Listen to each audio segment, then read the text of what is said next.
नमस्कार मित्रांनो, तुमचं पुन्हा एकदा स्वागत आहे आपल्या यूट्यूब चॅनलमध्ये. आणि आज आपण बनवणार आहोत पाईप प्लांटर. तर त्याच्यासाठी आपल्याला साधारण 4 फुटांचा ते 5 फुटांचं पाईप घ्यायचं आहे आणि ड्रिलिंग मशीनच्या सहाय्याने त्याला होल करायचे. जसं मी व्हिडिओमध्ये दाखवले त्याप्रमाणे तुम्हाला होल करायचे.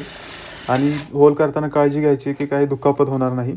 एकदा होल करून झाले की पूर्ण पाईप क्लीन करून घ्यायचा आहे आणि जो आपला कलर आहे तो साधारणपणे त्याला द्यायला चालू करायचं आहे. जसं मी व्हिडिओमध्ये दाखवतो आहे त्याप्रमाणे. तर पूर्ण पाईपला तो कलर देऊन घ्यायचा आहे आणि एकदा कलर देऊन झाला की थोड्या वेळासाठी तो पाईप सुकण्यासाठी उन्हामध्ये ठेवायचा आहे. पाईप ड्राय झाल्यानंतर एक अशा प्रकारे कुंडी घेऊन त्याच्यामध्ये आपल्याला पाईप ठेवायचं आहे. आता जर तुम्ही तो पाईप डायरेक्ट कुंडीमध्ये ठेवला तर तो पाईप खाली पडण्याचे चान्सेस आहेत. तर थोडी माती अगोदर टाका कुंडीमध्ये आणि मग तो पाईप तिथं उभं करून ठेवायचा आहे. आता एकदा पाईप त्यामध्ये उभा करून झाला की असं आपण स्पायडर लिली या व्हिडिओमध्ये घेतो आहे. ज्या आपण स्पायडर लिलीचे छोटे प्लांट आहेत त्यांना आपण जे आपण होल बनवलेले त्याच्यामधून त्या पाईपमध्ये लावणार आहे.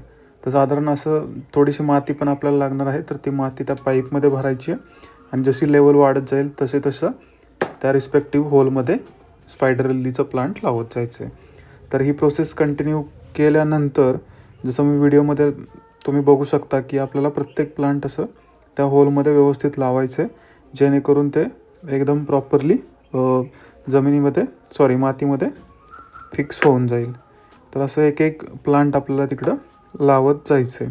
आणि एकदा सगळे प्लांट लावून झाले की आपलं जे पाईप प्लांटर आहे ते साधारणतः असं दिसेल. आणि टॉपलासुद्धा एक तुम्ही मोठं स्पायडर लिलीचं प्लांट लावू शकता.